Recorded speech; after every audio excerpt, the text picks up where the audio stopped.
오랜만에 반가운 사연이 왔는데요. 안녕하세요. 연애 유치원 6개월 시청하고 지난주 06년생 라오스 몽족 소녀와 국결하고 돌아온 30대 후반의 남자입니다. 실제로 국제결혼 업체 소개를 하고 온 입장에서 느낀 점을 몇 가지 남겨봅니다. 일단 축하드립니다. 자, 첫 번째. 바다 건너에서는 대한민국의 평범한 직장인 30대 남성이라도 성실하고 착한 남자라면 결혼을 희망하는 여성들이 매우 많습니다. 낙후된 생활 환경과 한량 같은 자국 남자들하고 결혼을 피하고 싶은 그녀들은 한국에서 흔히 소개팅이나 맞선 자리에서 받던 질문, 나이, 키, 연봉, 거주지, 직업 같은 질문보다 성실한 사람인가? 평생 책임지고 함께할 수 있는가를 먼저 물어왔습니다.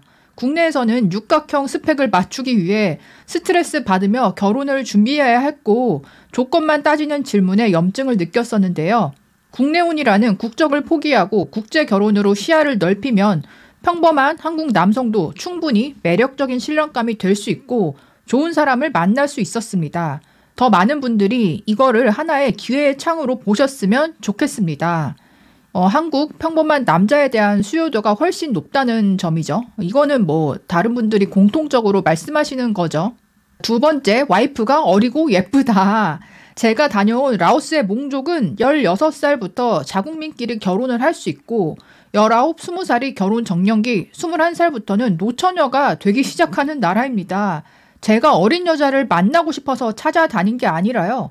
그냥 만나게 되는 여자들의 나이대가 다 19에서 23살 정도입니다.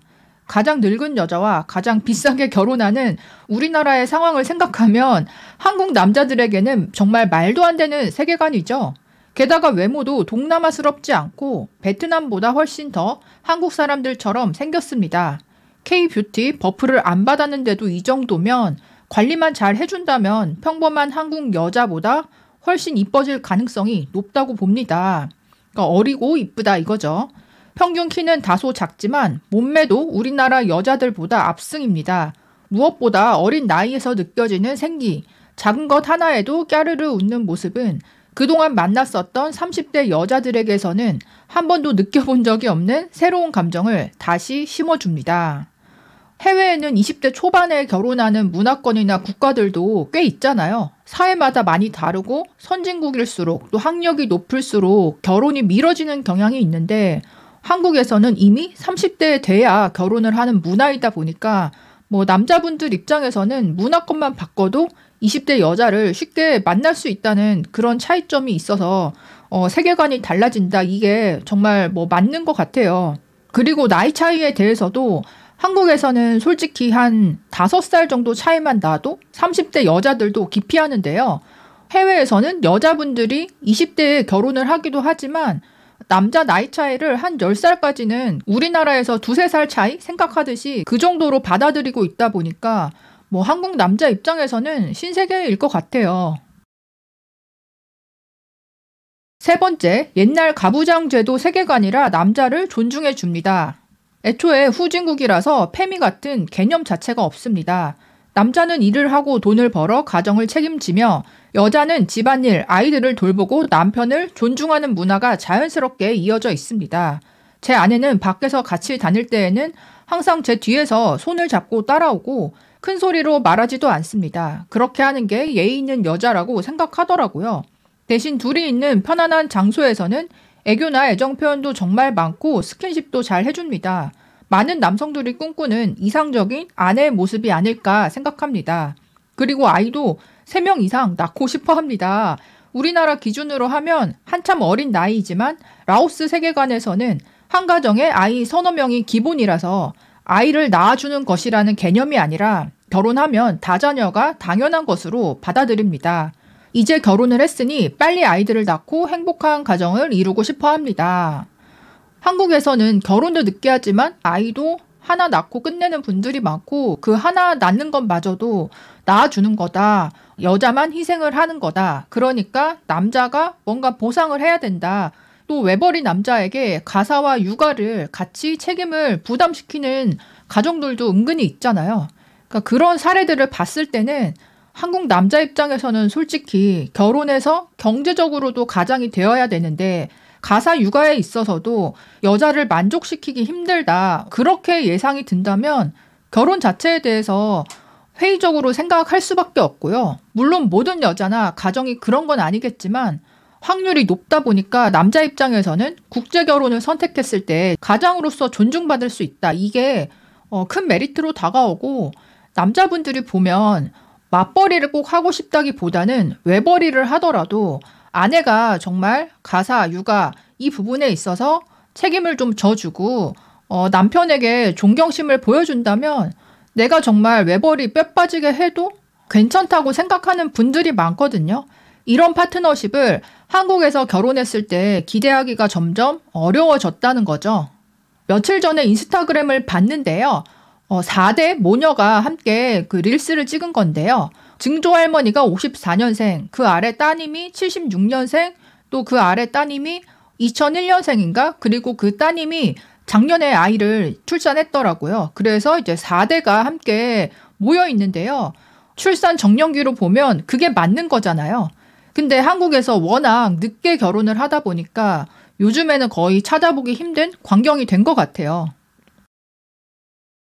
네 번째, 작은 물건 하나를 사줘도 기뻐하는 모습을 볼 수 있습니다. 경제권은 제가 가지고 있고요.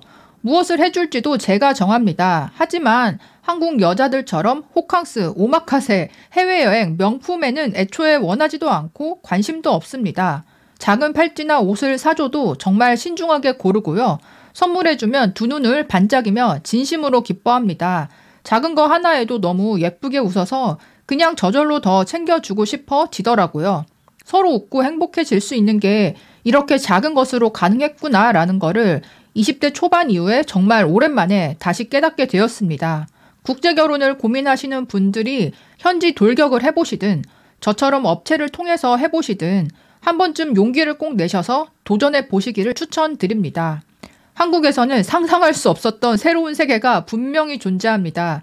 더 많은 분들이 국결에 성공해서 행복한 미래와 가정을 이루셨으면 좋겠습니다. 아래는 증거로 제가 나온 업체 영상을 첨부합니다. 유튜브에 그 업체에서 올리신 영상을 보내주셨는데 저도 잘 봤고요. 보면서 든 생각이 그러니까 어머니 세대 여자와 결혼한 것 같다 그런 느낌이 들더라고요.